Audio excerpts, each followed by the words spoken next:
गणेश और बुढ़िया माई की कथा।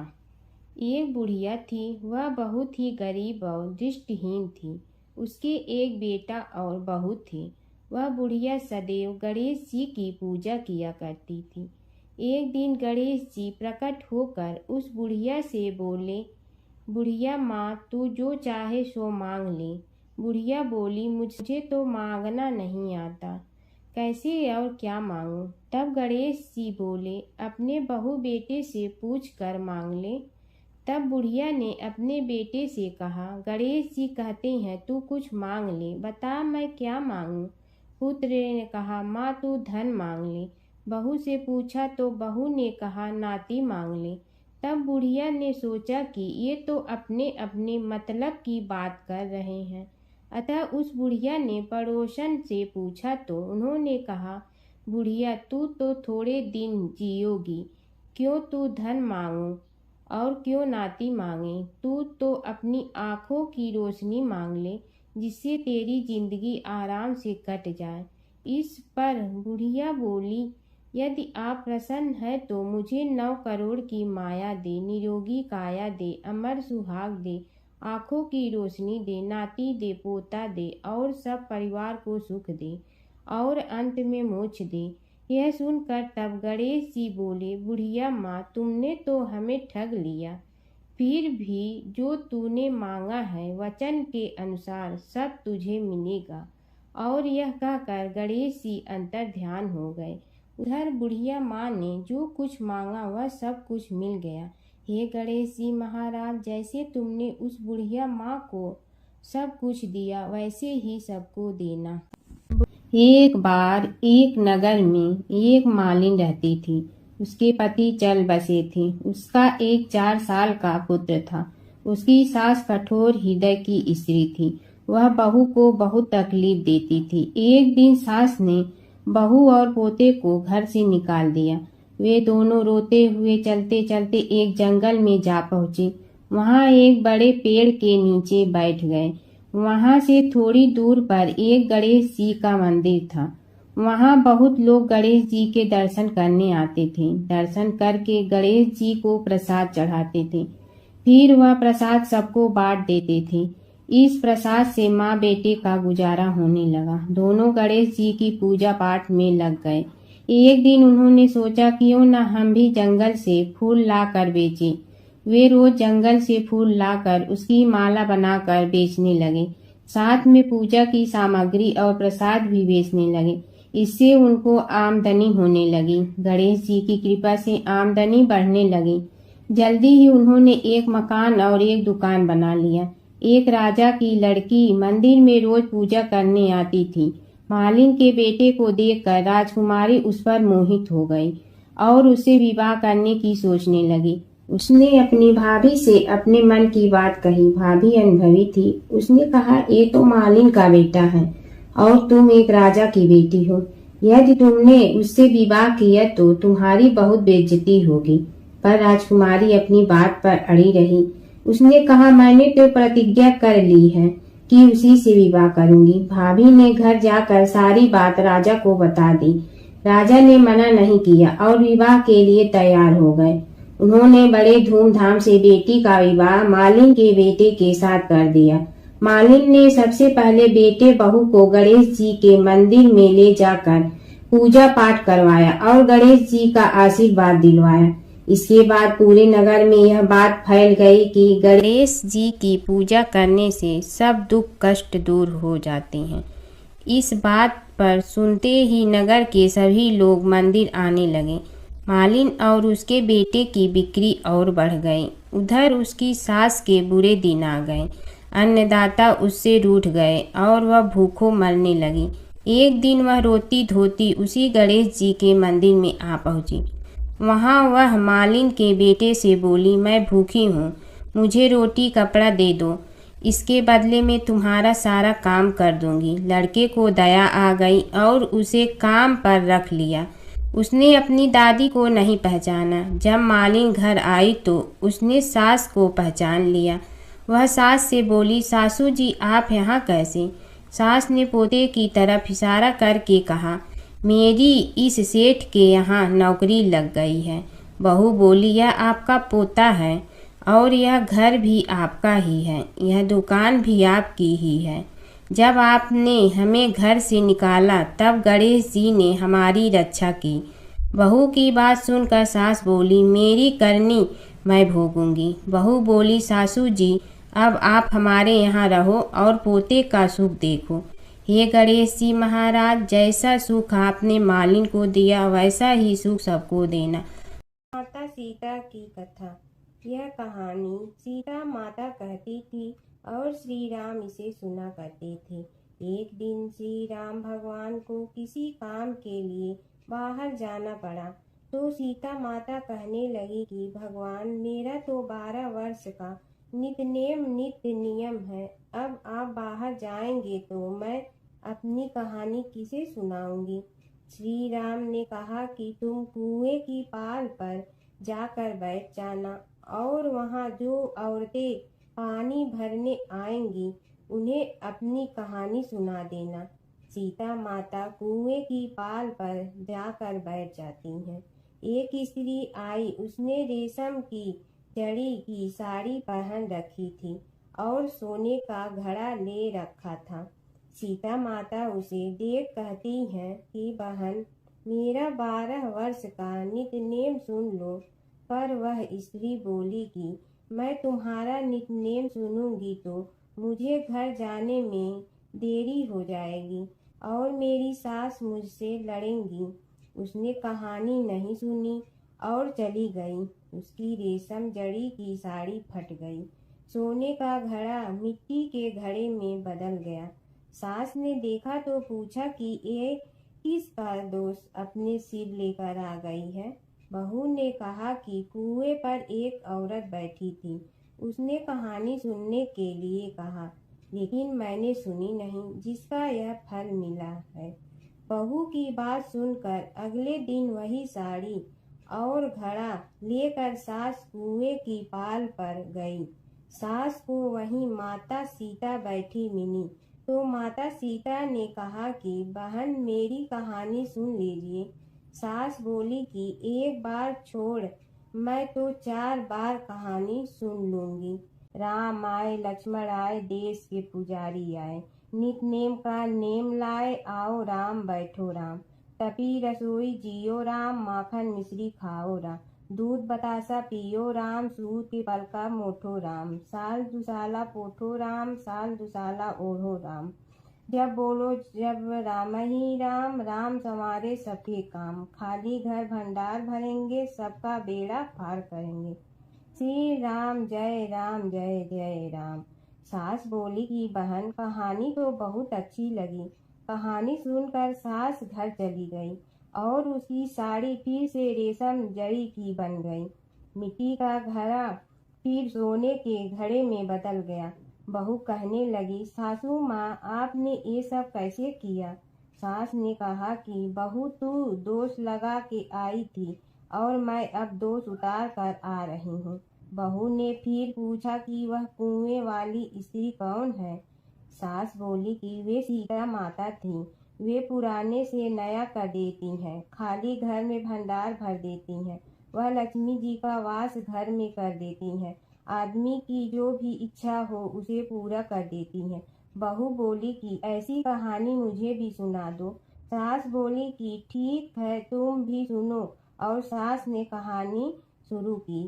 राम आए, लक्ष्मण आए, देश के पुजारी आए, नित नेम का नेम लाए, आओ राम बैठो राम, तपी रसोई जियो राम, माखन मिश्री खाओ राम, दूध बतासा पियो राम, सूत के पल का मोठो राम, साल दुसाला पोठो राम, साल दुसाला ओढ़ो राम, जब बोलो जब राम ही राम, राम संवारे सबके काम, खाली घर भंडार भरेंगे, सबका बेड़ा पार करें, श्री राम जय जय राम।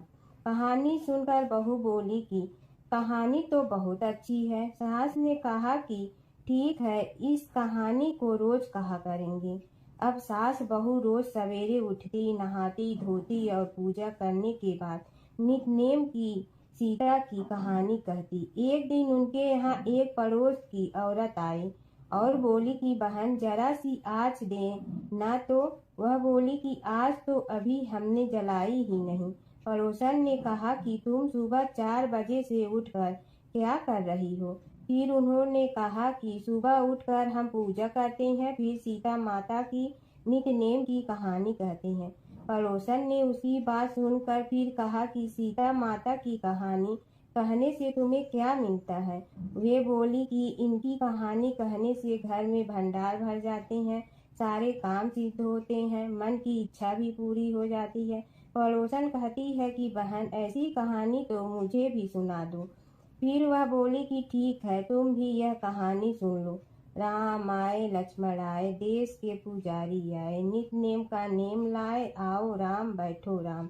सारी कहानी सुनने के बाद पड़ोसन कहने लगी, बहन कहानी तो मुझे बहुत अच्छी लगी। अब वह पड़ोसन भी नित नेम सीता माता की कहानी कहने लगी। कहानी कहने से सीता माता ने पड़ोसन के भी भंडार भर दिए। अब तो पूरे मोहल्ले में नित नेम की कथा चल पड़ी। हर किसी की मनोकामना पूरी होने लगी। हे सीता माता, जैसे आपने उनके भंडार भरे वैसे ही आप हमारे भी भंडार भरना, सबकी भरना, कहानी सुनने वाले के भी और कहानी कहने वाले के भी। जमुना की कहानी।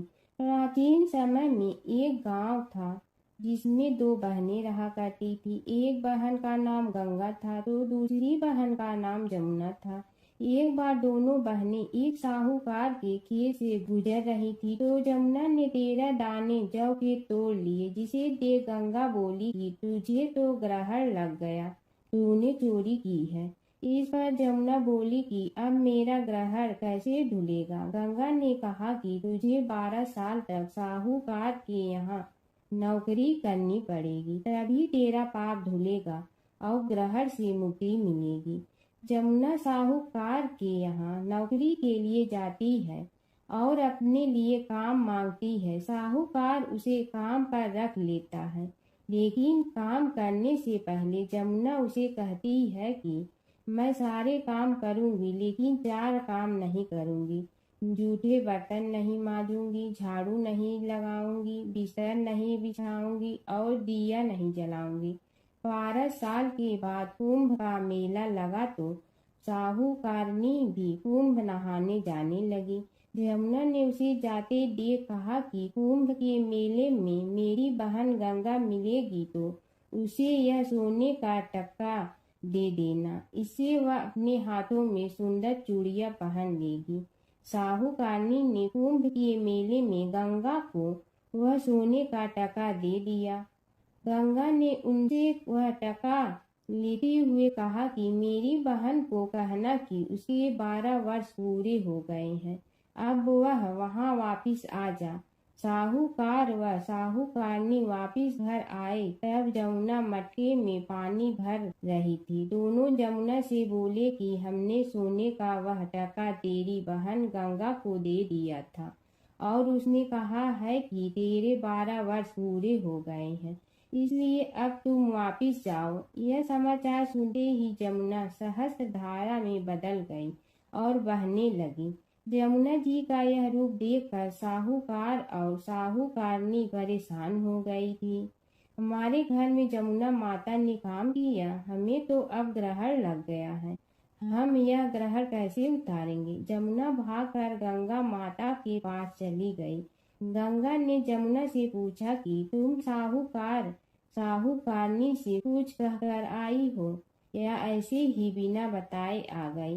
तब जमुना बोली कि मैं तो कुछ भी बताकर नहीं आई हूँ। गंगा ने कहा कि जा उन्हें धीरज दे आ, नहीं तो उन्हें जीवन भर असंतोष ही रहेगा। गंगा के कहने पर जमुना माता ने साहूकारनी को सपने में दर्शन दिए और कहा कि तुम दोनों उल्टे माथे क्यों पड़े हो, जाओ उठकर खाओ पियो। तब दोनों बोले कि हम कैसे उठें, हमें तो ग्रहण लगा है, क्योंकि हमने उल्टे सीधे और पता नहीं कितने नीच कार्य आपसे कराए हैं। तब जमुना जी बोली कि तुम्हें ग्रहण नहीं लगा है, ग्रहण तो मुझे लगा था कि मैंने तुम्हारे खेत से 13 दाने जौ के चुराए थे। मैं तो अपना ग्रहण उतारने तुम्हारे घर आई थी। मेरा ग्रहण तुम्हारे घर में 12 वर्ष तक रहने से उतर गया है और मेरी मुक्ति हो गई है। जमुना जी ने कहा कि तुम्हें कोई ग्रहण नहीं लगा है, उल्टे मेरे 12 वर्ष तक यहाँ रहने से तुम्हारी भी मुक्ति हो गई है। यह कहकर जमुना जी स्वप्न से चली गई। दोनों उठकर देखते हैं कि उनके घर में पहले से भी अधिक धन हो गया है। हे जमुना माता, जैसे आपने साहूकार व साहूकारनी की मुक्ति कराई, वैसे ही आप अपने सभी भक्तों की करना। नगर बसेरे की कहानी। किसी गांव में एक भाट व एक जाट रहता था। दोनों में घनिष्ठ मित्रता थी। एक बार जाट अपनी बहन के घर जाने को तैयार हुआ तो भाट अपनी ससुराल जाने को तैयार हुआ। दोनों साथ चल पड़े तो रास्ते में रुककर एक कुएं की मुंडेर पर बैठ गए। जाट ने भाट से कहा कि नगर बसेरा कर लेते हैं। इस पर भाट बोला कि तू ही नगर बसेरा कर ले, मैं तो अपनी ससुराल जा रहा हूँ, वहाँ खूब खातिर होगी मेरी, तू कर ले नगर बसेरा। जाट वहीं कुएं के पास बैठ पानी की घंटी और चावल का दाना लेकर नगर बसेरा करने लगा। नगर बसेरा करने के साथ जाट कहने लगा कि नगर बसेरा जो करे सो मल धोवे पाँव, ताता माड़ा तापसी देगी मेरी माँ, माँ देगी मावशी देगी द्वारका का वास, मीठा मीठा घास वृंदावन का वास, 5 कुल्थी छठी रास मेरी जीवड़ो श्री कृष्ण के पास, डालू पानी हो जाए घी झट से निकल जाए मेरा जी। यह सब कर कर के वह जाट बहन के पास चल पड़ा। जाट की बहन ने भाई के आने पर उसकी खातिर की। खी बूढ़ा के साथ भाई को जिमाया। दोनों ने बैठकर ढेर सारी बातें की। इधर भाट अपने ससुराल पहुंचा तो वहां आग लगी हुई थी। आग बुझाने वह भी लग गया, जिसमें हाथ मुंह भी काले हो गए और खुद भी थोड़ा सुलझ गया। ना रोटी ना पानी के लिए ही किसी ने पूछा। एक पड़ोसन आई तो उसने भाट की सास को कहा कि जमाई आया है, जरा उस आओ भगत कर लो। बुढ़िया बोली कि सब कुछ तो जल गया है, अब कहाँ से आओ भगत करूं। तब पड़ोसन ने ही भाट को एक रोटी के साथ छाछ दी। उसने वही खाकर गुजारा किया। शाम को दोनों फिर घर की ओर चल पड़े और रास्ते में मिल गए और एक दूसरे का हाल पूछा। भाट बोला कि मेरी ससुराल में तो आग लगी हुई थी, आग बुझाते मैं खुद काला हो गया हूँ, ना रोटी मिली ना पानी। जाट बोला कि मेरी तो बहुत खातिर हुई। फिर बोला कि मैंने कहा था ना कि नगर बसेरा कर ले, आ अब कर ले, लेकिन भाट ने फिर मना कर दिया। कहने लगा कि चाहे रोटी दे या न दे, तेरी तो माँ है, दही चूरमा का पेड़ा धरा पाएगा। भाट ने फिर नगर बसेरा नहीं किया। जाट ने कर लिया। नगर बसेरा जो करे सो मल धोवे पाँव, ताता माड़ा तापसी देगी मेरी माँ, माँ देगी मावशी देगी द्वारका का वास, मीठा मीठा घास वृंदावन का वास, 5 कुल्थी छठी रास मेरा जीवड़ो श्री कृष्ण के पास, डालू पानी हो जाए घी झट से निकल जाए मेरा जी। करके वह चल पड़ा। घर पहुँचते ही जाट की मावशी ने बहुत लाड प्यार किया। उधर भाट घर गया तो उसकी भैंस खो गई थी। बाप एक लाठी रखे तो दूसरी उठाए और कहने लगा कि ससुराल गया तो आग लगा दी, अब यहाँ आया तो भैंस खो दी। बाप ने कहा कि पहले भैंस लेकर आ, तभी रोटी पानी मिलेगा। सारा दिन भाट भैंस ढूंढता रहा, लेकिन उसे भैंस नहीं मिली। जाट और भाट की मुलाकात फिर से बाजार में हो गई। जाट ने भाट के हाल चाल पूछे तो भाट बोला कि आते ही भैंस खो गई, बस उसी दिन से भैंस ढूंढ रहा हूँ। रोटियां का तो पूछो ही मत। जाट ने कहा कि मैंने तो पहले ही कहा था कि नगर बसेरा कर ले, जाट की बात सुनकर भाट बोला कि तेरे नगर बसेरे में इतनी ताकत है तो चल अब कर लेते हैं। दोनों ने बैठकर नगर बसेरा किया। नगर बसेरा जो करे सो मल धोवे पाँव, ताता माड़ा तापसी देगी मेरी माँ। माँ देगी मौसी देगी द्वारका का वास, मीठा मीठा घास वृंदावन का वास। पाँच उल्टी छठी रास मेरा जीवड़ो श्री कृष्ण के पास। डालू पानी हो जाए घी, झट से निकल जाए मेरा जी। दोनों के नगर बसेरा करने पर भाट जैसे ही आगे बढ़ा तो उसकी खोई भैंस मिल गई, जिसे लेकर घर पहुंचा। घर पहुंचते ही माँ ने कहा कि लड़के को आते ही घर से निकाल दिया, सारे दिन से ये भूखा प्यासा भटक रहा है। यह कहकर उसकी माँ ने उसको खूब खिलाया पिलाया। इस घटना के बाद सारे नगर में ढिंढोरा पिटवा गया कि कब कोई अपने पीहर या सास से आते जाते नगर बसेरा करें। जैसे भाट को नगर बसेरा करने का फल मिला, वैसे ही हर किसी को मिले। कीड़ी नगरा सींचने की कहानी। एक गांव में एक बुढ़िया माई रहती थी। उसके दो बेटे तथा बहू भी थे। बुढ़िया माई भगवान श्री हरि विष्णु की परम भक्त थी। अपना जीवन दान धर्म पुण्य कार्य कर्मों में लगाती थी, परंतु बुढ़िया माई कभी भी मंदिर और सत्संग में व तीर्थ स्थानों पर नहीं जाती थी। एक बार गांव में भागवत कथा हो रही थी। बेटे ने कहा, माँ आप सारा दिन घर में रहती हैं, आप मंदिर में भागवत कथा सुनने क्यों नहीं जाती? बुढ़िया माई ने बेटे का मन रखने के लिए कह दिया कि आज जाऊंगी, परंतु नहीं गई। ऐसा करते करते 6 दिन निकल गए। बुढ़िया माई के बेटे ने कहा, माँ आज अंतिम दिन है, आज तो कथा सुनने आपको जाना ही पड़ेगा। सारा दिन घर का काम करके बुढ़िया माई ने जाते जाते इतनी देर कर दी कि अंतिम दिन की भागवत कथा भी समाप्त हो गई। भगवान श्री हरि विष्णु सन्यासी का रूप धारण करके बुढ़िया माई के पास आए और बोले, बुढ़िया माई तुम कहाँ जा रही हो? बुढ़िया माई ने कहा, मैं भागवत कथा सुनने जा रही हूँ। तब सन्यासी रूपधारी भगवान श्री हरि विष्णु ने कहा, अब इतनी देर से क्यों जा रही हो?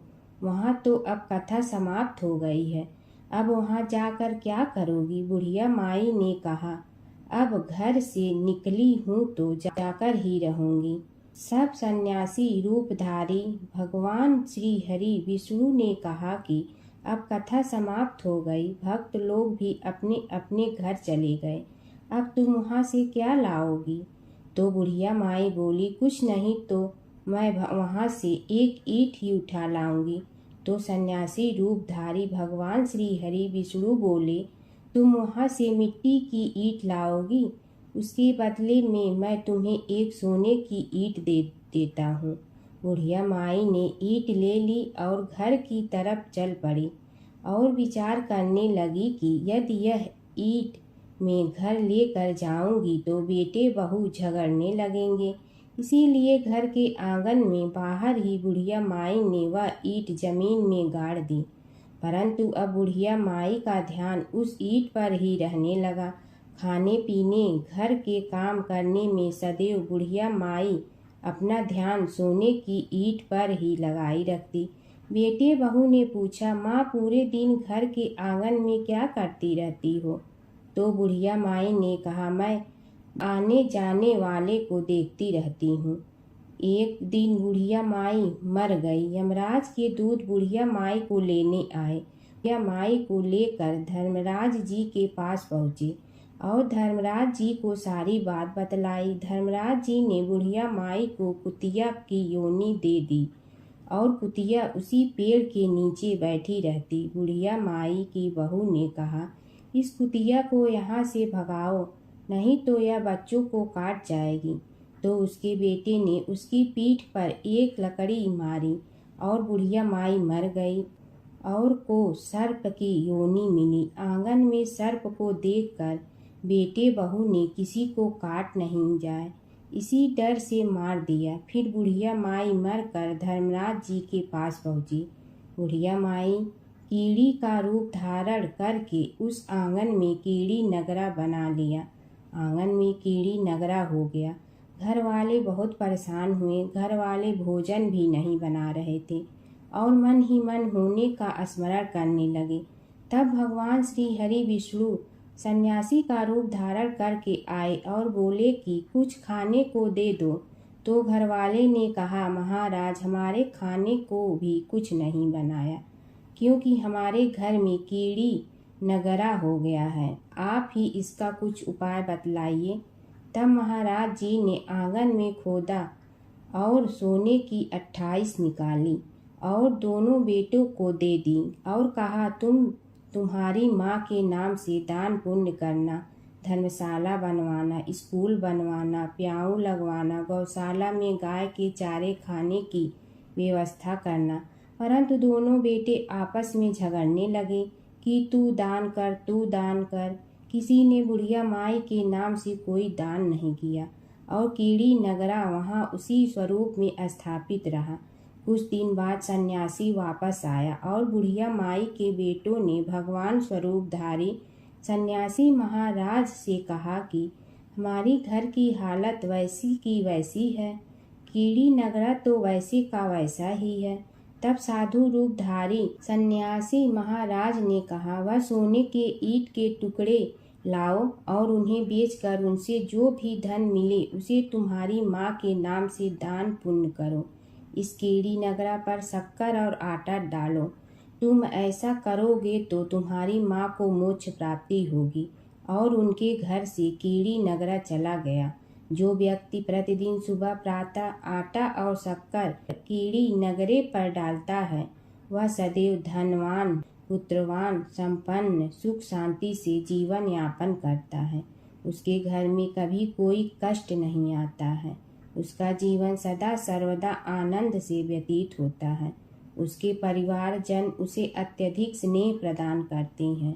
कीड़ी नगरा प्रतिदिन सींचने से जुड़ी नगरी की कहानी सुनने से, दान पुण्य व धर्म कार्यों में रुचि लगाने से जीवन उत्तम हो जाता है। भगवान शिव और कृष्ण जी की कथा हिंदू धर्म में महत्वपूर्ण स्थान रखती है।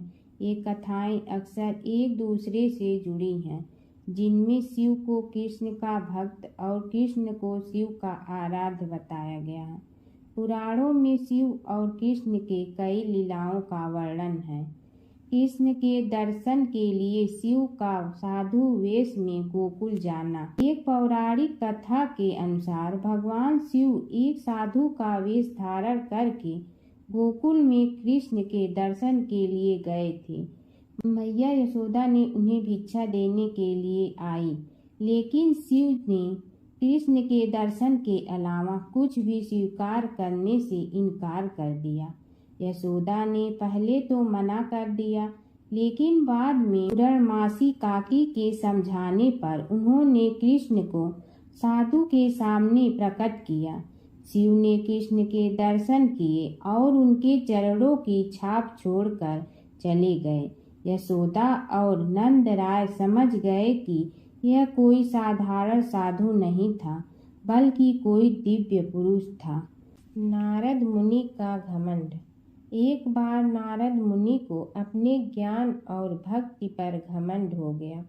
कृष्ण ने नारद मुनि की परीक्षा लेने के लिए उन्हें एक गांव में भेजा, जहां एक महिला अपने पति के बीमार होने पर बहुत दुखी थी।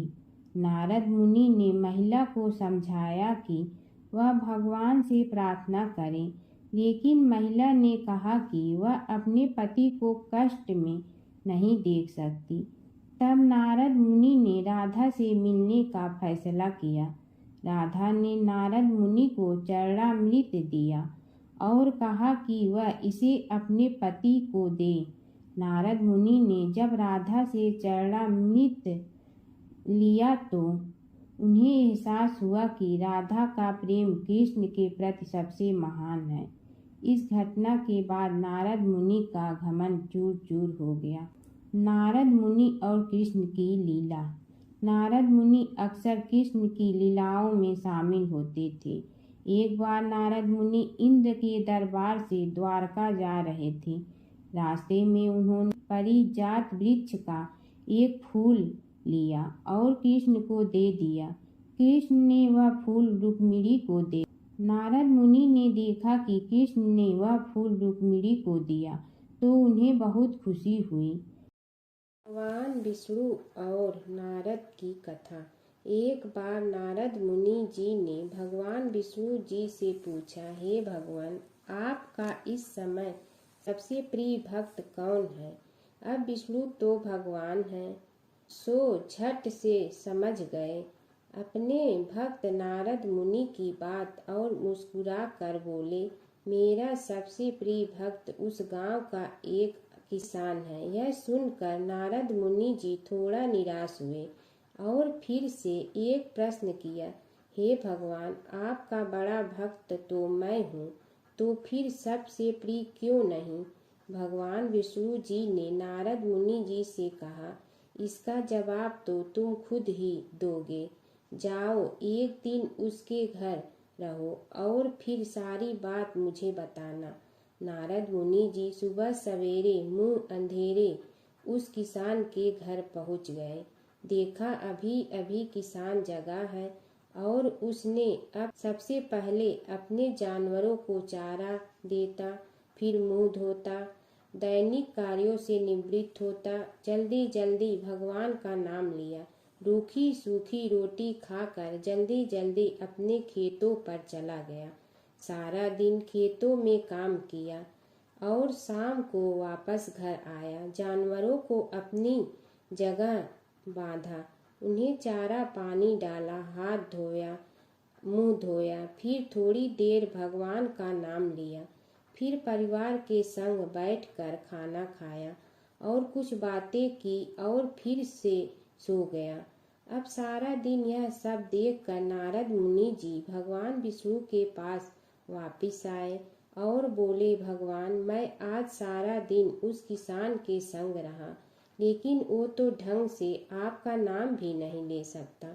उसने थोड़ी देर सुबह, थोड़ी देर शाम को और भी जल्दी जल्दी आपका ध्यान किया और मैं तो 24 घंटे सिर्फ आपका ही नाम जपता हूँ। क्या आपका सबसे प्रिय भक्त वो गरीब किसान ही है? भगवान विष्णु जी ने नारद की बात सुनकर कहा, अब इसका जवाब भी तुम मुझे खुद ही देना। और भगवान विष्णु जी ने एक कलश अमृत से भरा नारद मुनि को थमाया और बोले, इस कलश को लेकर तुम तीनों लोकों की परिक्रमा करके आओ, लेकिन ध्यान रहे अगर एक बूंद भी अमृत नीचे गिरा तो तुम्हारी सारी भक्ति और गुण नष्ट हो जाएगी। नारद मुनि तीनों लोकों की परिक्रमा करके जब भगवान विष्णु के पास वापस आए तो खुश होकर बोले, भगवान, मैंने एक बूंद भी अमृत नीचे नहीं गिरने दिया। विष्णु भगवान ने पूछा, और इस दौरान तुमने मेरा नाम कितना बार लिया, मेरा स्मरण कितनी बार किया? तो नारद बोले, अरे भगवान जी, मेरा तो सारा ध्यान इस अमृत पर था, फिर आपका ध्यान कैसे करता? भगवान विष्णु ने कहा, हे नारद, देखो उस किसान को, वो अपना कर्म करते हुए भी नियमित रूप से मेरा स्मरण करता है, क्योंकि जो अपना कर्म करते हुए भी मेरा जाप करे वो ही मेरा सबसे प्रिय भक्त है। तुम तो सारे दिन खाली बैठे ही जप करते हो और जब तुम्हें कर्म दिया तो मेरे लिए तुम्हारे पास समय ही नहीं था। तो नारद मुनि सब समझ गए और भगवान के चरण पकड़ कर बोले, हे भगवान, आपने मेरा अहंकार तोड़ दिया, आप धन्य हैं। प्राचीन काल की बात है। नैमिषारण्य क्षेत्र में ऋषि, महर्षि और साधु संतों का समाज जुड़ा था। उसमें श्री सूत जी भी विद्यमान थे। शौनक जी ने उनकी सेवा में उपस्थित होकर निवेदन किया कि हे अज्ञान रूप घोर तिमिर को नष्ट करने में करोड़ों सूर्यों के समान प्रकाशमान श्री सूत जी हमारे कानों के लिए अमृत के समान जीवन प्रदान करने वाले कथा तत्व का वर्णन कीजिए।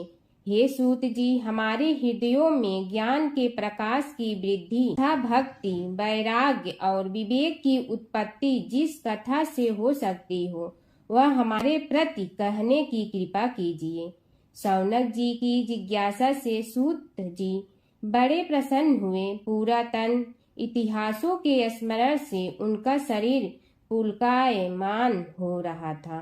वे कुछ देर उसी स्थिति में विराजमान रहकर कुछ विचार करते रहे और अंत में बोले, शौनक जी, इस विषय में आपके चित्त में बड़ी जिज्ञासा है। आप धन्य हैं जो सदैव ज्ञान की प्राप्ति में तत्पर रहते हुए विभिन्न पुराण कथाओं की जिज्ञासा रखते हैं। आज मैं आपको ज्ञान के परम स्रोत रूप श्री गणेश जी का जन्म कर्म रूप चरित्र सुनाऊंगा। गणेश जी से ही सभी ज्ञानों, सभी विद्याओं का उद्भव हुआ है।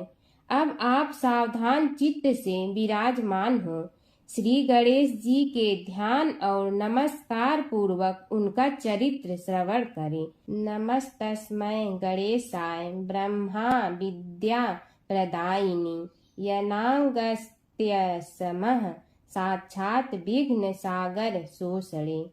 कैसे हैं वे श्री गणेश जो सभी प्रकार की ब्रह्म विद्याओं को प्रदान करने वाले, अर्थात ब्रह्मा के सगुण और निर्गुण स्वरूप पर प्रकाश डालने और जीव ब्रह्मा का अभेद प्रतिपादन करने वाली विद्याओं के दाता हैं। वे विघ्नों के समुद्रों को महर्षि अगस्त्य के समान शोषण करने में समर्थ हैं।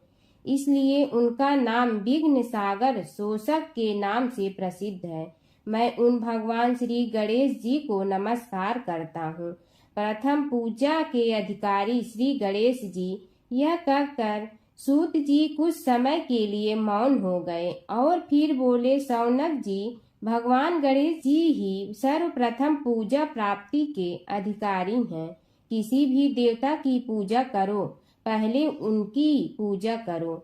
शौनक जी ने निवेदन किया, हे भगवान, हे सूत, सर्वप्रथम यह बताने की कृपा कीजिए कि गणेश जी को प्रथम पूजा का अधिकार किस प्रकार प्राप्त हुआ। इस विषय में मेरी बुद्धि मोह को प्राप्त हो रही है कि सृष्टि रचयिता ब्रह्मा जी, पालन करता भगवान नारायण और संहार करता शिव जी में से किसी को प्रथम पूजा का अधिकारी क्यों नहीं माना गया। यह त्रिदेव ही तो सबसे बड़ा देवता माने जाते हैं। सूत जी ने कहा, शौनक जी, यह भी एक रहस्य ही है। देखो, अधिकार मांगने से नहीं मिलता, इसके लिए योग्यता होनी चाहिए। संसार में अनेकों देवी देवताएं पूजे जाते हैं। पहले जो जिसका इष्ट देव होता है वह उसी की पूजा किया करता है। इससे बड़े देवताओं के महत्व में कमी आने की आशंका उत्पन्न हो गई। इस कारण देवताओं में परस्पर विवाद होने लगा। वे उसका निर्णय प्राप्त करने के लिए शिव जी के पास पहुँचे और प्रणाम करके पूछने लगे, प्रभु, हम सब में प्रथम पूजा का अधिकारी कौन है। शिव जी सोचने लगे कि किसे प्रथम पूजा का अधिकारी माने। तभी उन्हें एक युक्ति सूझी। बोले, देवगण, इसका निपटारा बातों से नहीं तथ्यों से होगा। इसके लिए एक प्रतियोगिता रखनी होगी, शिव की परिक्रमा करने की प्रतियोगिता। देवगण उनका मुख देखने लगे, शंकित हृदय से सोचने लगे कि कैसी प्रतियोगिता रहेगी। यह शिव जी ने उनके मन के भाव ताड़ लिए, इसलिए सांत्वना भरे शब्दों में बोले, घबराओ मत, कोई कठिन परीक्षा नहीं ली जाएगी। बस इतना ही कि सभी अपने अपने वाहनों पर चढ़कर संसार की परिक्रमा करो और फिर यहाँ लौट आओ। जो पहले लौटेगा वही सर्वप्रथम पूजा का अधिकारी होगा। अब क्या देर थी, सभी अपने अपने वाहन पर चढ़कर दौड़ पड़े। किसी का वाहन गजराज था तो किसी का सिंह, किसी का भैंसा तो किसी का मृग, किसी का हंस तो किसी का उल्लू, किसी का अश्व तो किसी का श्वान। अभिप्राय यह है कि वाहनों को विविधता के दर्शन उस समय जितने भले प्रकार से हो सकते थे उतने अन्य समय में नहीं। सबसे गया बीता वाहन गणेश जी का था मूषक, उससे चूहा भी कहते हैं। ऐसे वाहन के बल भरोसे इस प्रतियोगिता में सफल होना तो क्या, सम्मिलित होना भी हास्यास्पद है। गणेश जी ने सोचा, छोड़ो, क्या होगा प्रतियोगिता में भाग लेने से, हम तो यहाँ बैठे रहकर ही तमाशा देखेंगे। वे बहुत देर तक विचार करते रहे। अंत में उन्हें एक युक्ति सूझी। शिव जी स्वयं ही जगदाता हैं, यह संसार उन्हीं का प्रतिबिंब है, तब क्यों न इन्हीं की परिक्रमा कर ली जाए। इनकी परिक्रमा करने से ही संसार की परिक्रमा हो जाएगी। ऐसा निश्चय कर उन्होंने मूषक पर चढ़कर शिव जी की परिक्रमा की और उनके समक्ष जा पहुँचे। शिव जी ने कहा, तुमने परिक्रमा पूर्ण कर ली? उन्होंने उत्तर दिया, जी हाँ। शिव जी सोचने लगे कि इसे तो यहीं घूमते हुए देखा, फिर परिक्रमा कैसे कराया। देवताओं का परिक्रमा करके लौटना आरंभ हुआ और उन्होंने गणेश जी को वहां बैठे देखा तो माथा ठनक गया। फिर भी साहस करके बोले, अरे तुम विश्व की परिक्रमा के लिए नहीं गए? गणेश जी ने कहा, अरे मैं कब का यहाँ आ गया। देवता बोले, तुम्हें तो कहीं भी नहीं देखा। गणेश जी ने उत्तर दिया, देखते कहाँ से, समस्त संसार शिव जी में विद्यमान है। इनकी परिक्रमा करने से ही संसार की परिक्रमा पूर्ण हो गई। सूत जी बोले, शौनक, इस प्रकार गणेश जी ने अपनी बुद्धि के बल पर ही विजय प्राप्त कर ली। उनका कथन सत्य था, इसलिए कोई विरोध करता भी तो कैसे। बस उसी दिन से गणेश जी की प्रथम पूजा होने लगी। सूत जी बोले, हे शौनक जी, यह एक तथ्य है कि गणेश जी ही उसके पात्र हैं। वे बड़े देवता का भी कार्य सिद्धि में विघ्न उपस्थित होने पर उन विघ्न राज का आश्रय न लिया हो। हे शौनक, वे देव भी बड़े दयालु हैं। नाम तो शिव जी का ही आशुतोष है, किंतु वे सर्वात्मा और सर्वरक्षक प्रभु तो शिव जी की अपेक्षा भी शीघ्र ही प्रकट हो जाते हैं। उनका भक्त कभी किसी संकट में नहीं पड़ता। यदि प्रारब्ध वशात कभी किसी विपत्ति में पड़ भी जाता है तो गणेश्वर की उपासना करने पर उनके अनुग्रह से उनके समस्त दुख दूर होकर परम सुख की प्राप्ति होती है। शौनक ने कहा, हे सूत जी, हे महाभाग, हे प्रभु, मैं गणेश जी के विभिन्न चरित्रों का अध्ययन करना चाहता हूँ, तो मुझे बताइए कि किस ग्रंथ का अवलोकन करूँ। हे दयामय, आपको तो उनके समस्त चरित्र विदित है कि यदि आप ही उन्हें सुनाने की कृपा करें तो मेरा अत्यधिक उपकार होगा। सूत जी बोले, हे शौनक भगवान, गणेश्वर के इतने चरित्र हैं कि उन सब का कथन इस जीवा से संभव नहीं, क्योंकि प्रभु अनंत, प्रभु चरित्र अनंता वाली बात समस्त विद्वान ऋषि मुनि कहते हैं। फिर भी गणेश जी प्रथम पूजा के अधिकारी होने के कारण समस्त देव चरित्रों में जुड़े हुए हैं, इसलिए उनका प्रभाव भी सर्वाधिक व्यापक है। हे मुने, हे शौनक, वे भगवान सर्व समर्थ हैं। वे सभी का तिरस्कार करने में समर्थ हैं, किंतु उनका तिरस्कार कोई भी नहीं कर सकता। यह त्रिलोक्य उन्हीं भगवान के संकेत पर नित्य करता है। इसकी समस्त क्रियाएं उन्हीं की इच्छा पर आश्रित हैं। हे शौनक भगवान गणेश्वर स्वयं कहते हैं, शिवे विष्णु च शक्तौ च सूर्ये मयि निराधिपयो भेद बुद्धि योगः स सम्य योगो मतो मम। हे नरेश्वर, हे वरेण्य, शिव, विष्णु, शक्ति, सूर्य और मुझ गणेश में जो अभेद बुद्धि योग है, मेरे मत में वही सम्यक योग है। इससे यह भी सिद्ध है कि समस्त देवता उन्हीं के स्वरूप हैं। वे ही भगवान विभिन्न कार्य रूपों के अनुसार अपना भिन्न भिन्न नाम रखते हैं। हे मुनि श्रेष्ठ, उन सब देवताओं के चरित्र भी उन्हीं गणराज के चरित्र हैं। यद्यपि सब चरित्र एक ही ग्रंथ में मिलने में संभव नहीं है, फिर भी गणेश्वर के अनेकों प्रमुख चरित्रों का वर्णन गणेश पुराण में हुआ है। राजा सोमकांत का वृत्तांत कथन। शौनक जी ने पूछा, हे प्रभु, गणेश पुराण का आरंभ किस प्रकार हुआ, यह मुझे बताने की कृपा करे। इस पर सूत जी ने कहने लगे, हे शौनक, यद्यपि गणेश पुराण है तो बहुत प्राचीन, क्योंकि भगवान गणेश्वर तो आदि हैं। न जाने कब से गणेश जी अपने उपासकों पर कृपा करते चले आ रहे हैं। उनके अनंत चरित्र हैं, जिनका संग्रह एक महापुराण का रूप ले सकता है। उसे एक बार भगवान नारायण ने नारद जी को और भगवान ने शंकर और जगन जननी पार्वती जी को सुनाया था। बाद में वही पुराण संक्षेप रूप में ब्रह्मा जी ने महर्षि वेद व्यास को सुनाया और फिर व्यास जी ने महर्षि भृगु को सुनाया। भृगु ने कृपा करके सौराष्ट्र के एक राजा सोमकांत को सुनाया था। तब से वह पुराण अनेक कथाओं में विस्तृत होता रहा और अनेक कथाओं से रहित होता हुआ अनेक रूप में प्रचलित है।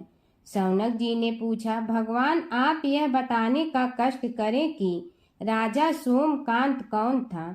उसने महर्षि से गणेश पुराण का श्रवण कहाँ किया था, उस पुराण के श्रवण से उसे क्या क्या उपलब्धियां हुई।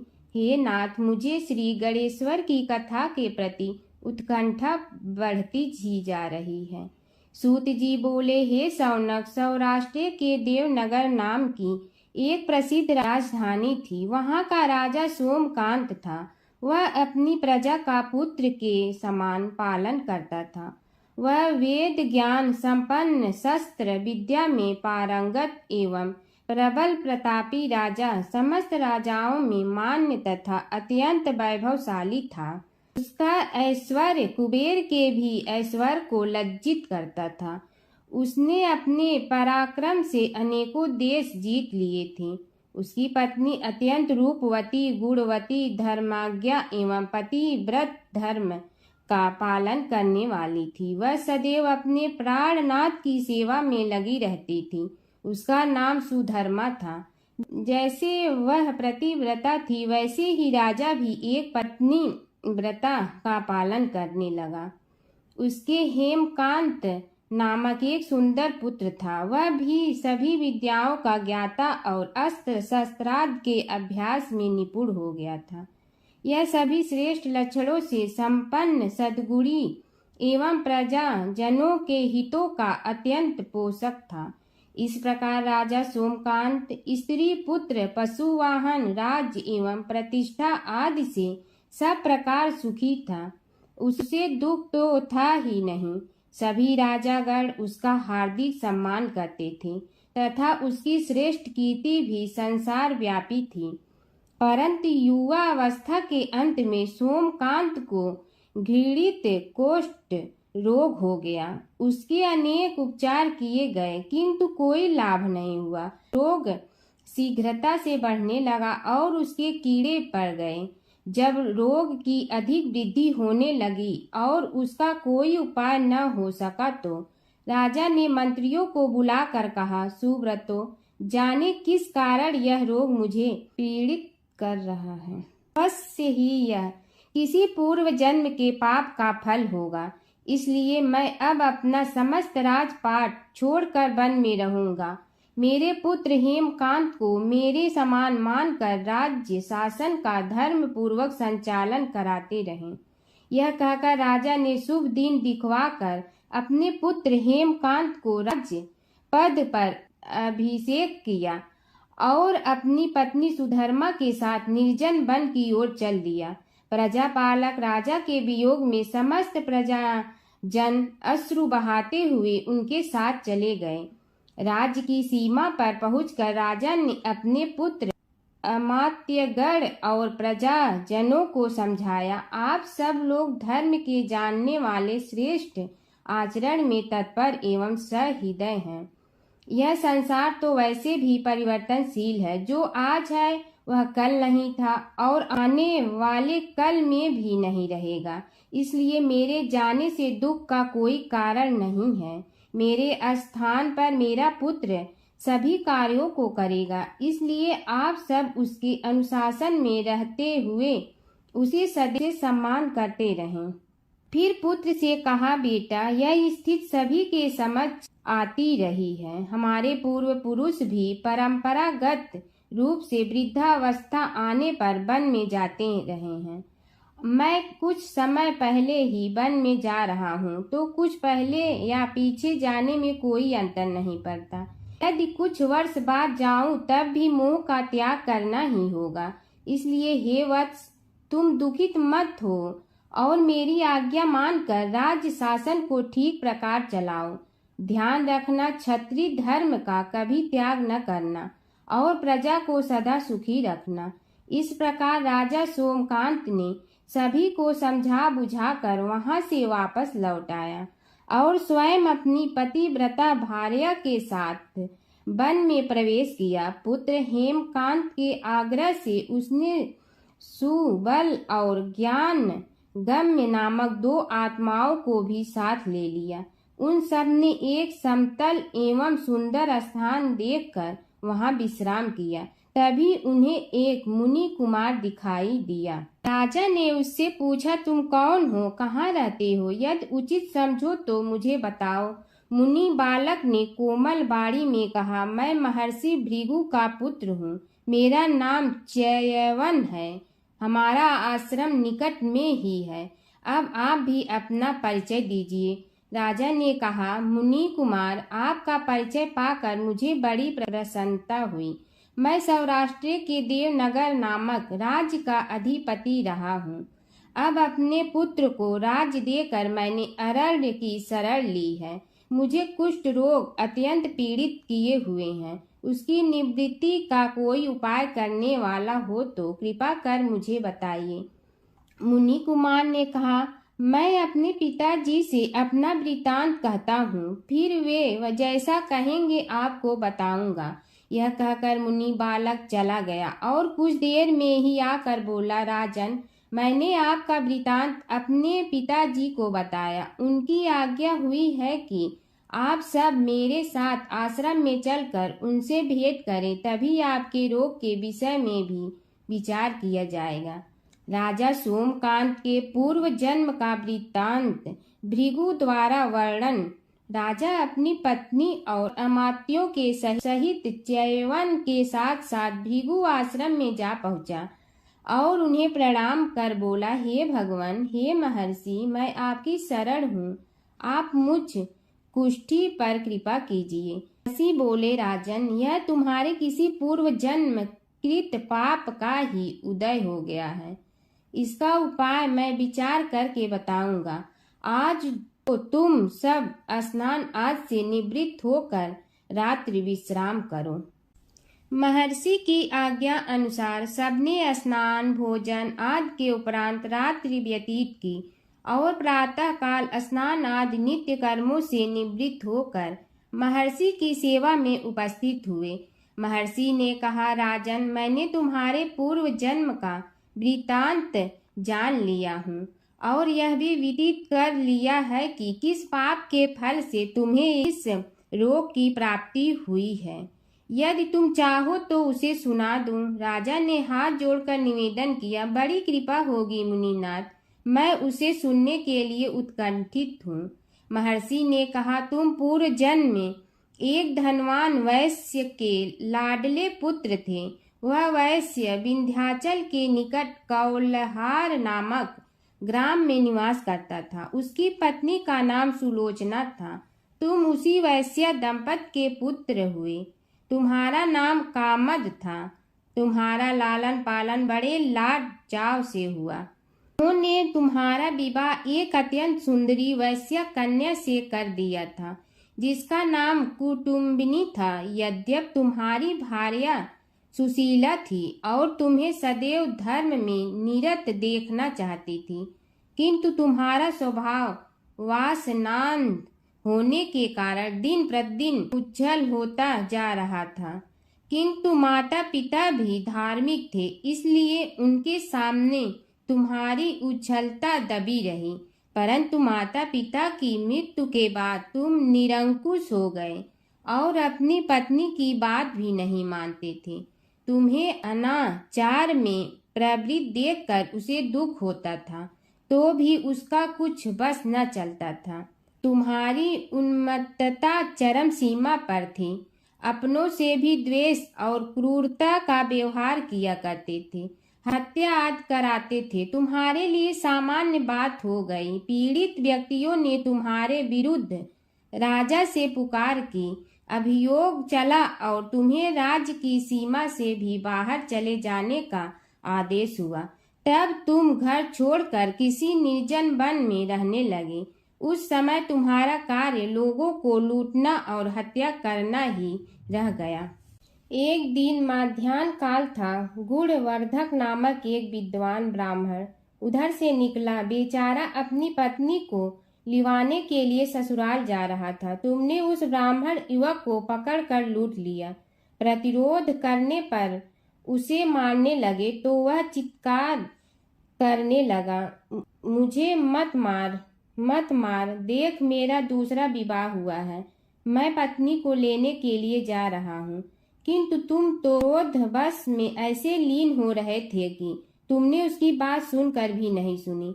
जब उसे मारने लगे तो उसने श्राप दे दिया, अरे हत्यारे, मेरी हत्या के पाप से तो सहस्त्र कल्प तक घोर नरक भोगोगे। तुमने उसकी कोई चिंता न की और सिर काट लिया। राजन, तुमने ऐसी ऐसी एक नहीं बल्कि अनेक निरीह हत्याएं की थी, जिनकी गणना करना भी पाप है। इस प्रकार इस जन्म में तुमने घोर पाप कर्म किए थे। किंतु बुढ़ापा आने पर जब अशक्त हो गए तब तुम्हारे साथ जो क्रूर कर्मा थे वे भी किनारा कर गए। उन्होंने सोच लिया कि अब तो इसे खिलाना भी पड़ेगा, इसलिए मरने दो यहीं। अमोघ प्रभाव गणेश उपासना का कथन। राजन, अब तुम निरालंब थे, चल फिर तो सकते ही नहीं थे। भूख से पीड़ित रहने के कारण रोगों ने भी घेर लिया। उधर से जो कोई निकलता तुम्हें घृणा की दृष्टि से देखता हुआ चला जाता। तब तुम आहार की खोज में बड़ी कठिनाई से चलते हुए एक जीर्ण शीर्ण देवालय में पहुंचा। उसमें भगवान गणेश्वर की प्रतिमा विद्यमान थी। तब न जाने किस पुण्य के उदय होने से तुम्हारे मन में गणेश जी के प्रति भक्ति भाव जागृत हुआ। तुम निराहार रहकर उनकी उपासना करने लगे। उससे तुम्हें सब कुछ मिला और रोग भी कम हुआ। राजन, तुमने अपने साथियों की दृष्टि बचाकर बहुत सा धन एक स्थान पर गाड़ दिया था। अब तुमने उस धन को उसे देवालय के जीर्णोद्धार में लगाने का निश्चय किया। शिल्पी बुलाकर उस मंदिर को सुंदर और भव्य बनवा दिया। इस कारण कुख्याति सुख्याति में बदलने लगी। फिर यथा समय तुम्हारी मृत्यु हुई। यमदूतों ने पकड़कर तुम्हें यमराज के समक्ष उपस्थित किया। यमराज तुमसे बोले, जीव, तुमने पाप और पुण्य दोनों ही किए हैं और दोनों का ही भोग तुम्हें भोगना है। किंतु पहले पाप का फल भोगना चाहते हो पुण्य का? इसके उत्तर में तुमने प्रथम अपने पुण्य कर्मों के भोग की इच्छा प्रकट की और इसीलिए उन्होंने तुम्हें राजकुल में जन्म लेने के लिए भेज दिया। पूर्व जन्म में तुमने भगवान गणाध्यक्ष का सुंदर एवं भव्य मंदिर बनवाया था, इसलिए तुम्हें सुंदर देह की प्राप्ति हुई। यह कहकर महर्षि भृगु कुछ रुके। उन्होंने देखा कि राजा को इस वृतांत पर शंका हो रही है। तभी महर्षि के शरीर में असंख्य विकराल पक्षी उत्पन्न होकर राजा की ओर झपटे। उनकी चोंच बड़ी तीक्ष्ण थी, जिनसे वे राजा के शरीर को नोच नोच कर खाने लगे। उसके कारण उत्पन्न असहनीय पीड़ा से व्याकुल हुए राजा ने महर्षि के समक्ष हाथ जोड़कर निवेदन किया, प्रभु, आपका आश्रम तो समस्त द्वेष आदि से परे है और यहाँ मैं आपकी शरण में बैठा हूँ। तब यह पक्षी मुझे आकर ही क्यों पीड़ित कर रहे हैं? हे मुनिनाथ, इनसे मेरी रक्षा कीजिए। महर्षि ने राजा के वचन सुनकर सांत्वना देते हुए कहा, राजन, तुमने मेरे वचनों में शंका की थी और जो मुझ सत्यवादी के कथन में शंका करते हैं उसे खाने के लिए मेरे शरीर से इसी प्रकार पक्षी प्रकट हो जाते हैं जो कि मेरे हुंकार करने पर भस्म हो जाया करते हैं।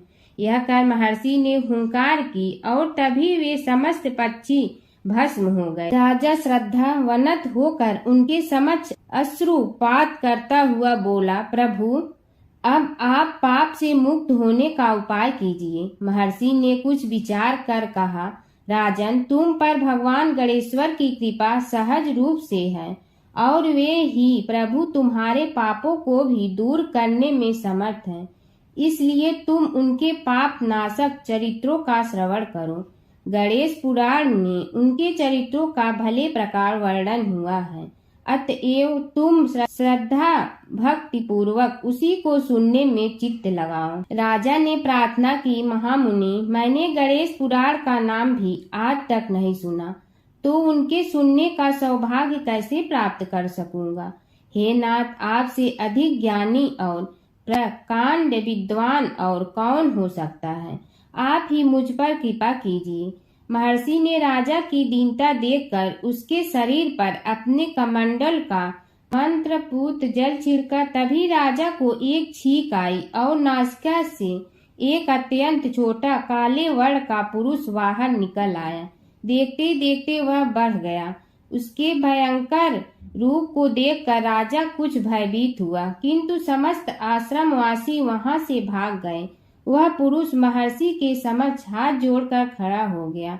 उन्हें उसकी ओर देखा और कुछ उच्च स्वर में बोले, तू कौन है? क्या चाहता है? वह बोला, मैं साक्षात पाप हूँ। समस्त पापियों के शरीर में मेरा निवास है।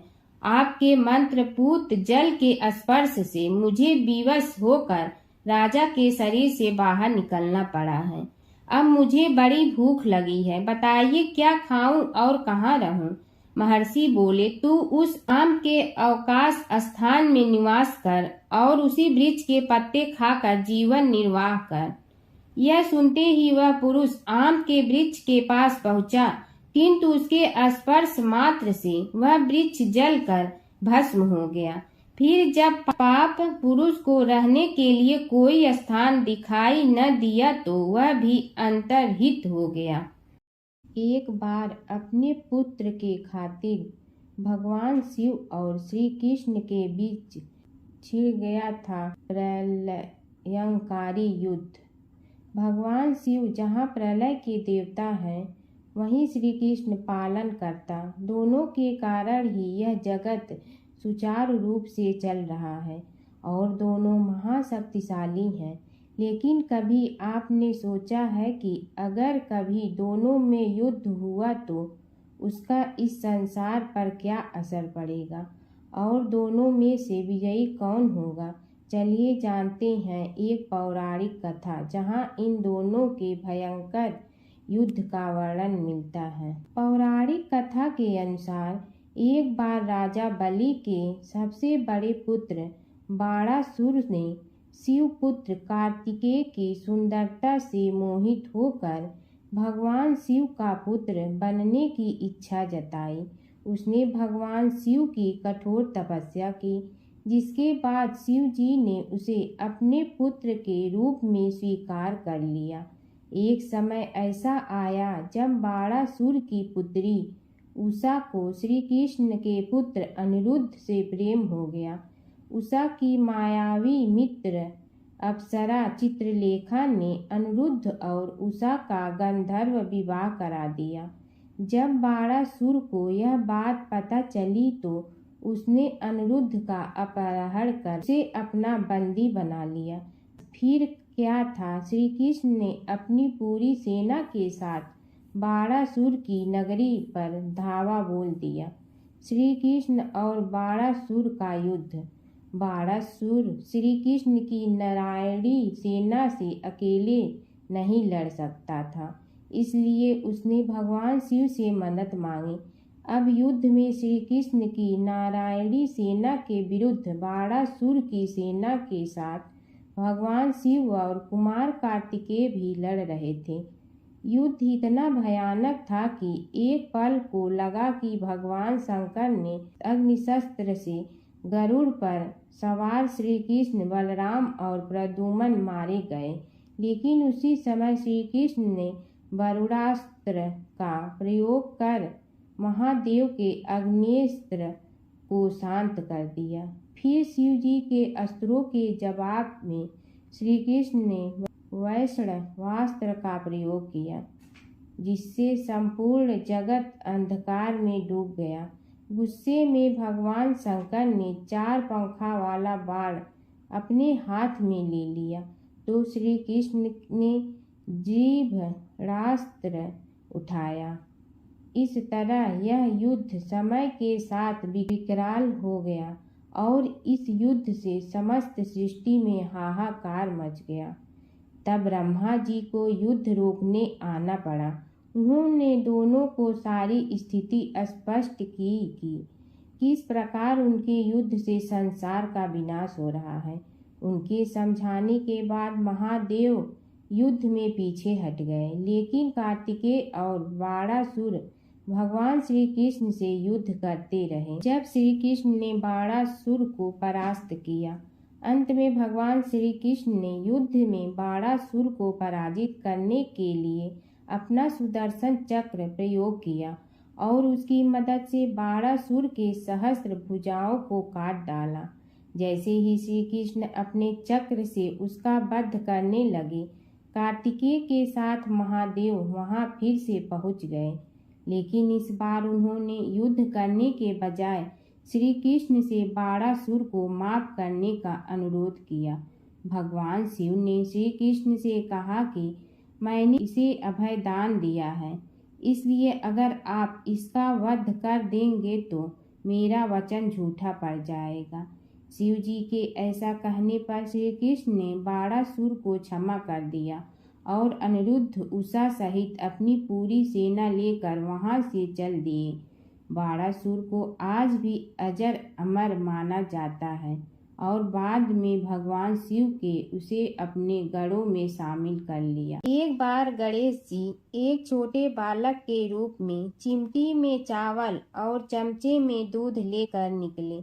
वो हर किसी से कह रहे थे कि कोई मेरी खीर बना दो, कोई मेरी खीर बना दो।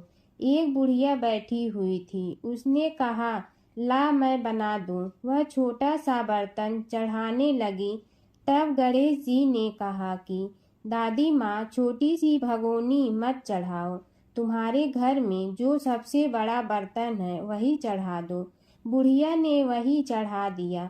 वह देखती रह गई कि वह जो थोड़े से चावल उस बड़े बर्तन में डाली थी वह तो पूरा भर गया है। गणेश जी ने कहा, दादी माँ, मैं नहा कर आता हूँ, खीर तैयार हो गई हो तो। बुढ़िया के पोते पोती खीर खाने के लिए रोने लगे। बुढ़िया ने कहा, गणेश जी, तेरे भोग लगाना कहकर चूल्हे में थोड़ी सी खीर डाली और कटोरी भर भर कर बच्चों को दे दी। बुढ़िया की पड़ोसन ऊपर से देख रही थी, तो बुढ़िया ने सोचा यह चुगली कर देगी, तो एक कटोरा भर कर उसे भी पकड़ा दिया। बेटे की बहू ने चुपके से एक कटोरा खीर खाई और कटोरा चक्की के नीचे छुपा दिया। अभी भी गणेश जी नहीं आए थे। बुढ़िया को भी भूख लग रही थी। वह भी एक कटोरा खीर खाकर किवाड़ के पीछे बैठकर एक बार फिर कहा कि गणेश जी, आपके भोग लगे कहकर खाना शुरू कर दिया। तभी गणेश जी आ गए। बुढ़िया ने कहा, आ जा रे गणेशिया, खीर खा ले, मैं तो तेरी ही राह देख रही थी। गणेश जी ने कहा, दादी माँ, मैंने तो खीर पहले ही खा ली। बुढ़िया ने कहा, कब खाई? गणेश जी ने कहा, जब तेरे पोते पोती ने खाई तब खाई थी, जब तेरी पड़ोसन ने खाई तब खाई थी, और जब तेरी बहू ने खाई तब भी खाई थी, और जब तूने खाई तो मेरा पेट पूरा ही भर गया। बुढ़िया ने कहा, बेटा और सारी बात तो सोच, पर बहू बेचारी का तो नाम मत लो। वह तो सुबह से काम में लग रही है, उसने फिर खीर कब खाई? गणेश जी ने कहा, चाकी के नीचे देख, झूठा कटोरा पड़ा है, और तूने तो मेरे भोग तो लगाया, वह तो वैसे ही खा गई। बुढ़िया ने कहा, बेटा घर की बात है, घर में ही रहने दो। अब बताओ बची हुई खीर का क्या करूं? गणेश जी ने कहा, नगरी जी जीमा दो। बुढ़िया ने पूरी नगरी जिलवा दी, फिर भी बर्तन पूरा ही भरा था। राजा को पता लगा तो बुढ़िया को बुलाया और कहा, क्यों रे बुढ़िया, ऐसा बर्तन तेरे घर पर सोवे अच्छा लगे या हमारे घर पर सोवे? बुढ़िया ने कहा, राजा जी आप ले लो। राजा जी ने खीर का बर्तन महल में मंगा लिया। लाते ही खीर में कीड़े मकोड़े बिच्छू हो गए और दुर्गंध आने लगी। यह देखकर राजा जी ने बुढ़िया से कहा, बुढ़िया बर्तन वापस ले जा। तो मुझे मेरे गणेश जी ने दिया। बुढ़िया ने बर्तन वापस लिया, लेते ही सुगंधित की हो गई। घर आकर बुढ़िया ने गणेश जी से कहा, बची हुई खीर का क्या करें? गणेश जी ने कहा, झोपड़ी के कोने में खड्डा खोद कर गाड़ दो, उसी जगह सुबह उठकर वापस खोदेगी तो धन के 2-4 पैसे मिलेंगे। ऐसा कहकर गणेश जी अंतर ध्यान हो गए। जाते समय झोपड़ी के लात मारते हुए गए तो झोपड़ी के स्थान पर महल हो गया। सुबह बहू ने फावड़ा लेकर पूरे घर को खोद दिया तो कुछ भी नहीं मिला। बहू ने कहा, सासू जी थारो गणेश जी तो झूठे हैं।